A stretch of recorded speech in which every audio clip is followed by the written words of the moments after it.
ये जो पूरा एक हमला है मजदूरों के खिलाफ, मैं तो कहूँगा, क्योंकि नरेगा एक बढ़िया साधन है। नरेगा में क्या प्रावधान है? 100 दिन का काम कम से कम गांव में मिले, लेकिन आप नंबर्स देखेंगे, औसत देखेंगे तो एक साल में केवल 40-45 दिन लोगों को काम मिल रहा है नरेगा के तहत। अब नरेगा में जब काम नहीं मिलता तो लोग क्या करेंगे? लोग मजबूरी से पलायन करेंगे। ये जो पूरा मोदी सरकार का जो सिस्टम है, उससे जो दिखता है कि ये मजदूरों के बिल्कुल खिलाफ है। और खास करके आप कोविड महामारी के टाइम देखिएगा, कोविड महामारी के टाइम जो पलायन किए हुए मजदूर थे, उनका हालत क्या था? अब हम सभी जानते हैं, सब बिल्कुल बुरा हालत हो गया था, क्योंकि उनके पास कोई सुरक्षा नहीं थी। एक जो मोदी सरकार ने किया है कि लगातार वो तकनीकी चीज़ों को नरेगा में लाने की कोशिश कर रहे हैं। नरेगा को एक एक्सपेरिमेंटल लैब बना दिया है। अब इससे क्या है कि कभी भी कोई भी तकनीक का विश्लेषण नहीं हुआ है कि क्या ये सही में मजदूरों के हित में है कि नहीं है। फ़ोन या ऐप में कोई गड़बड़ी है, लेकिन इस वजह से आप आज काम किए लेकिन आपको काम की हाजिरी ही नहीं मिली। तो ये जो है, ये तकनीकी उलझनों में पूरे हिंदुस्तान को फंसाया जा रहा है, क्योंकि वास्तव में वो नरेगा चलाना नहीं चाहते। भुगतान बहुत देरी से हो रहा है,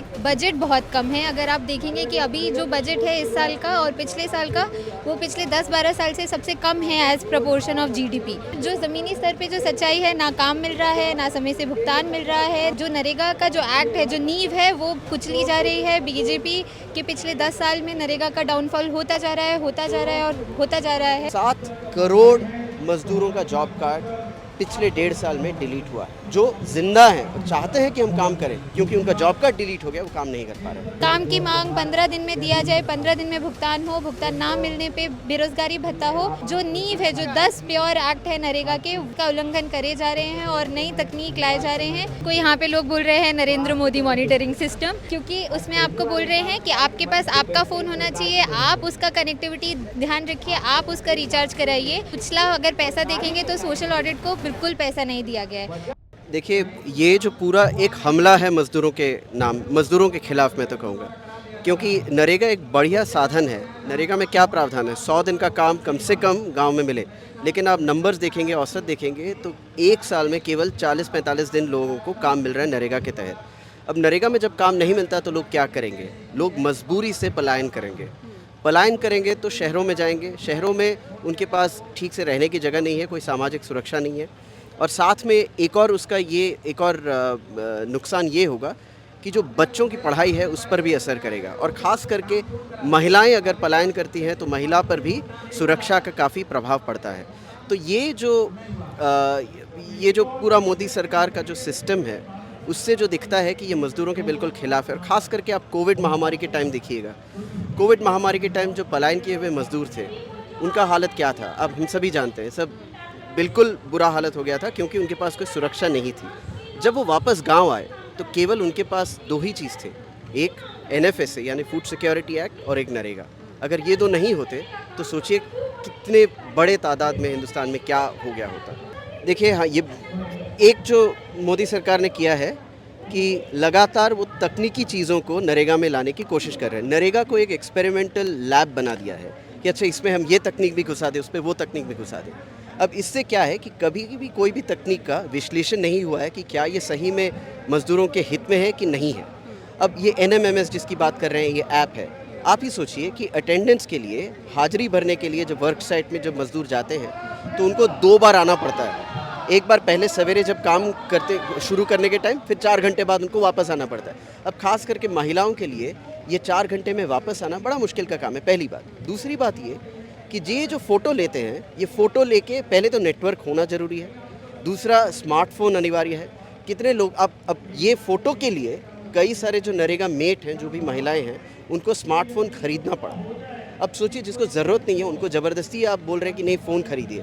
अब फ़ोन में वो तकनीकी उलझने भी होती है कि आज ये ऐप काम नहीं कर रहा है, तो आपने काम किया लेकिन मैं ऐप में आपका फ़ोटो नहीं ले पाया क्योंकि मेरे फ़ोन या ऐप में कोई गड़बड़ी है, लेकिन इस वजह से आप आज काम किए लेकिन आपको काम की हाजिरी ही नहीं मिली। तो ये जो है, ये तकनीकी उलझनों में पूरे हिंदुस्तान को फंसाया जा रहा है, क्योंकि वास्तव में वो नरेगा चलाना नहीं चाहते हैं। क्योंकि ये कांग्रेस द्वारा लाया गया एक एक्ट है और ये जो अभी जो स्थिति है नरेगा का, वो एकदम ऑपोजिट चल रहा है, जिसमें कुछ मांगे हमारी ये है कि भुगतान बहुत देरी से हो रहा है, बजट बहुत कम है। अगर आप देखेंगे कि अभी जो बजट है इस साल का और पिछले साल का, वो पिछले 10-12 साल से सबसे कम है एज प्रपोर्शन ऑफ जीडीपी। तो अब जो नरेगा एक जो एक्ट है उसको डिमांड ड्रिवन माना गया है कि अगर आप काम मांगेंगे तो आपको मिलेगा, अगर आपको काम नहीं मिलेगा तो आपको बेरोजगारी भत्ता मिलेगा। पर जो ज़मीनी स्तर पे जो सच्चाई है, ना काम मिल रहा है, ना समय से भुगतान मिल रहा है, ना कई दिन के काम मिल रहे हैं। लोग 100 दिन का काम मांग रहे हैं, तो आप देखेंगे झारखंड और पूरे देश भर में 40 या 50 दिन से ज़्यादा काम नहीं हो रहा है। जो एवरेज है वो 40-50 दिन का है। तो जो नरेगा का जो एक्ट है, जो नींव है, वो कुचली जा रही है। बीजेपी के पिछले 10 साल में नरेगा का डाउनफॉल होता जा रहा है, होता जा रहा है और होता जा रहा है। देखिए, आधार बेस्ड पेमेंट सिस्टम इन्होंने शुरू किया है। आधार बेस्ड पेमेंट जनवरी 1 2023 से पहली बार उन्होंने कहा कि ये अनिवार्य है। उसके बाद 5 बार उन्होंने डेडलाइन को एक्सटेंड किया है। अभी पिछले महीने से ये कंफर्म हो गया है कि यही एकमात्र पेमेंट सिस्टम से चलेगा। अब ABPS यानी आधार बेस्ड पेमेंट सिस्टम को चलाने के लिए कम से कम 2 स्टेप की ज़रूरत है। पहले कि नरेगा में आपका जो जॉब कार्ड है उसको आधार के साथ लिंक करना है, और दूसरा है कि आपके बैंक अकाउंट के साथ आधार को लिंक करना है। अब जो जॉब कार्ड के साथ आप आधार को लिंक करेंगे, जॉब कार्ड में अगर मान लीजिए आपका नाम सुशीला है, SUSHILA, और आधार में आपका स्पेलिंग हो गया सुशीला, SUSILA, तो ये जो लिंकिंग है वो नहीं हो पाएगा, जिसकी वजह से आपका जॉब कार्ड डिलीट हो जाएगा। अब 2-3 बार ये प्रक्रिया ट्राई करने के बाद जो ग्राउंड ऑफिशियल्स हैं वो हताश हो जाते हैं, बोलते नहीं पता उनको क्या करना है, तो आपका जॉब कार्ड हटा देते हैं। तो इस तरीके से कई 7 करोड़ मजदूरों का जॉब कार्ड पिछले 1.5 साल में डिलीट हुआ है, और कई लोग उसमें से ऐसे हैं जो जिंदा हैं और चाहते हैं कि हम काम करें, लेकिन उनको क्योंकि उनका जॉब कार्ड डिलीट हो गया वो काम नहीं कर पा रहे। कि आजकल जो टेक्नोलॉजिकल इंटरवेंशन लाए जा रहे हैं, नई नई तकनीक ला रही है कि अब नरेगा में आप देखेंगे कि आधार बेस्ड पेमेंट मैंडेटरी है, कि हर एक मजदूर को अपना आधार बना होना चाहिए, आधार उसके खाते से जुड़ा होना चाहिए, उसका खाता NPCI से मैप होना चाहिए। तो ये 3 स्टेप आप जब पूरे करेंगे तब जाके आपको पैसा मिलेगा। और ये मैंडेटरी होने के बाद हमने झारखंड में खासकर और पूरे देश भर में जो देखा कि इतना ज़्यादा प्रेशर पड़ा इसको मैंडेट करने का कि आधार को लिंक करने की जगह क्या हुआ, जॉब कार्ड डिलीट कर दिए गए। जो लोग जिंदा हैं उनका बोल के कर दिया कि वो मृत हो गया है। जो लोग काम करना के लिए इच्छुक है उनका बोल दिया कि वो नहीं इच्छुक है, उनका बोल के डिलीट कर दिया है। तो आप नई नई तकनीकी तो ला रहे हैं, उससे नई दिक्कतें हो रही हैं और आप उसमें उलझ रहे हैं। ना कि काम की मांग 15 दिन में दिया जाए, 15 दिन में भुगतान हो, भुगतान ना मिलने पे बेरोजगारी भत्ता हो। जो नींव है, जो 10 प्योर एक्ट है नरेगा के, वो उसका उल्लंघन करे जा रहे हैं और नई तकनीक लाए जा रहे हैं जो मजदूरों से नहीं पूछा गया, सिविल सोसाइटी से नहीं पूछा गया। एक कुछ कमरे में AC में बैठे हुए पॉलिसी मेकर्स ने बनाया है और वो लोग सोच रहे हैं कि उससे लीकेजेस और नरेगा का बच सकेगा। देखिए, पेमेंट बहुत आसान है। आज की तारीख में आपको अगर मैं गूगल पे आपके बैंक ट्रांसफ़र करूँ, मैं आपको गारंटी देता हूँ कि मैं 30 सेकंड में आपके बैंक अकाउंट में पैसा भेज दूँगा, कोई दिक्कत नहीं है। तो बात ट्रांसफ़र टेक्नोलॉजी मैकेनिज़्म की नहीं है, बात है मनसा की। बात है क्या हम चाहते हैं। अगर मेरे पास पैसा नहीं हो तो आप मुझे कोई भी टेक्नोलॉजी दे दें, मैं आपको पैसा नहीं दे पाऊँगा, चाहे गूगल पे हो, पेटीएम हो, फ़ोन पे, नहीं दे पाऊँगा।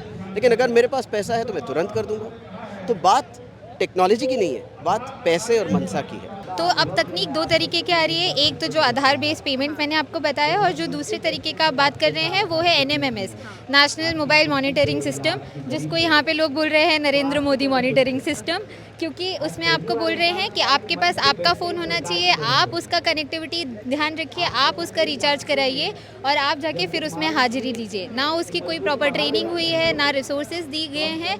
तो आप खुद ही देखेंगे कि नरेगा इतने ग्रामीण क्षेत्रों में, दूर दराज के क्षेत्रों में काम किया जाता है जहाँ नेटवर्क नहीं आते हैं।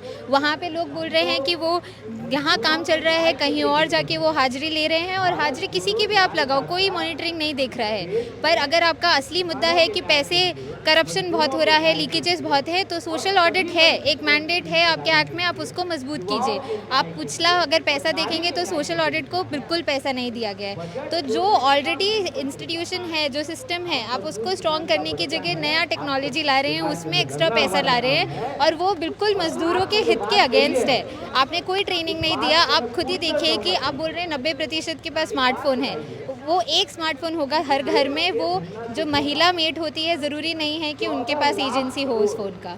तो ऐसी कुछ दिक्कतें ऐप में भी आ रही हैं। तो आपने सुना मनरेगा में लोगों को किस तरीके की तकलीफ़ें आ रही हैं, क्योंकि सरकार की मंशा नहीं है मजदूरों की सहायता करने की, मजदूरों की मदद करने की। इसलिए तरह तरह के हथकंडे अपना रही है केंद्र में बैठी मोदी सरकार, ताकि मनरेगा के मजदूर परेशान हो जाएं, पलायन करें, और इसी तरीके से मजदूरों को इस देश में परेशान करने की लगातार कोशिश की जा रही है। और इसी हक की आवाज़ राहुल गांधी हर जगह से बुलंद कर रहे हैं। इस वक्त भारत जोड़ो न्याय यात्रा झारखंड में है और न्याय के हक की आवाज़, ये लड़ाई जारी रहेगी। न्याय का हक मिलने तक।